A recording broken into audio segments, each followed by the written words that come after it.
Hello guys, সবাই কেমন আছো? আশা করছি সবাই ভালো আছো। তো দেখো, আমি স্নান টান করে রেডি হয়ে গেছি। আমি কোথায় যাচ্ছি? আমি যাচ্ছি ক্লাসে, যার জন্য আমি তাড়াতাড়ি করে স্নান করে নিয়েছি। স্নান টান করে মাথা টাথা ভিজিয়ে দেখো সিঁদুর পরে নিয়েছি সুন্দর করে। এরপর দেখো আমি ভিডিও করে নিচ্ছি, আমি একদম রেডি। তাই আমি বুড়ো আঙুল দিয়ে দেখাচ্ছি যে আমি একদম রেডি, পারফেক্ট রেডি, আমি একদম রেডি। তো দেখো এদিকে আমি মিররের সামনে, আয়নার সামনে এসে আমি কি বলে এটাকে, ভুলে যাচ্ছি সব কিছু।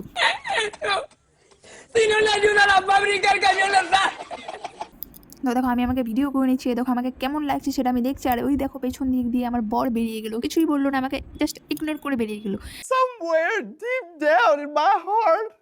আমি দেখছিলাম যে আমাকে কিছু তারিফ করবে, কিন্তু না, সে আমাকে ইগনোর করে বেরিয়ে গেলো।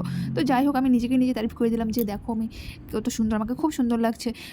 Oh my god! তো দেখো এদিকে আমি বেরিয়ে পড়েছি। এই দেখো আমি বেরিয়ে বারবার খালি চুলটা ঠিক করি, কেননা ক্যামেরাটা অন করলে আমার বারবার চুলটা ঠিক করতে ইচ্ছে করে, কেন জানি না। তো দেখো আমার বর বললো তোমাকে আমি ছেড়ে আসবো, তো সেই আনন্দে আমি দেখো বেরিয়ে পড়েছি, ঘর থেকে বেরিয়ে পড়েছি। বেরিয়ে পড়ে এই দেখো বের হতেই গেটের সামনে আসতেই কালুয়ার সাথে দেখা হয়ে গেল। गजब बेइज्जती है। কালুয়াকে বললাম, কিরে এদিকে আয় আয়, বলতেই সে ছুটে এলো।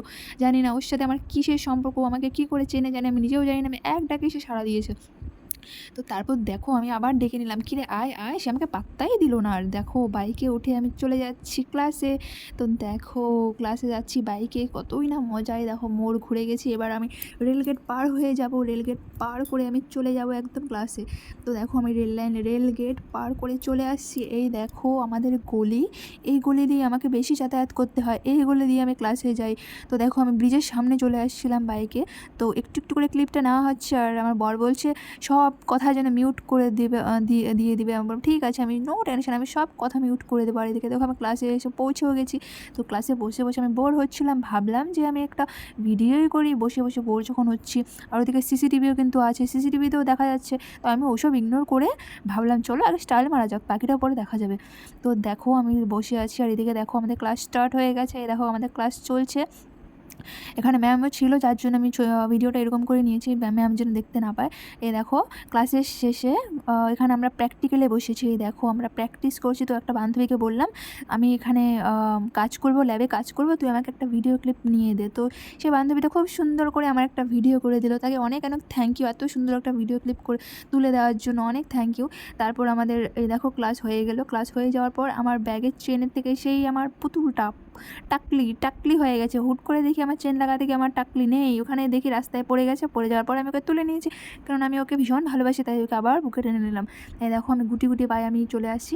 আমার টোটো ভাড়া বাঁচিয়ে আমি হেঁটে হেঁটে আসছি, বরের টাকা আমি বাঁচিয়ে হেঁটে হেঁটে আসছি। 20 টাকা ভাড়া, ভাবা যায় 20 টাকা দিয়ে আমি বাড়ি আসবো টোটো করে? না না, ওটা ভেবে আমি হেঁটে হেঁটে চলে আসি। এই দেখো হাতে আমার লিচু, এই লিচু কোথা থেকে পেলাম জানো, সবগুলোই আছে।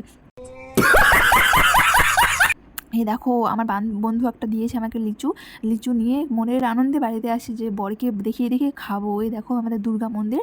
তো দেখো দুর্গা মন্দির পার করে চলে আসছি আমাদের সেই গলিতে, যেই গলি দিয়ে আমি গেছিলাম আমি ক্লাসে, সেই গলি দিয়ে আবার রিটার্ন হচ্ছে হেঁটে হেঁটে। আমার 10 মিনিট লাগে বাড়ি আসতে। তো এই দেখো আমার খুব গরম লাগছিল, বরকে বললাম ইস কি গরম লাগছে, ঘেমে ঘুমে অবস্থা শেষ। আর এই দেখো এসে আমি খেতে বসে পড়েছি। আমার এত খিদে পেয়েছিল যে আমি খিদে কন্ট্রোল করতে পারছিলাম না।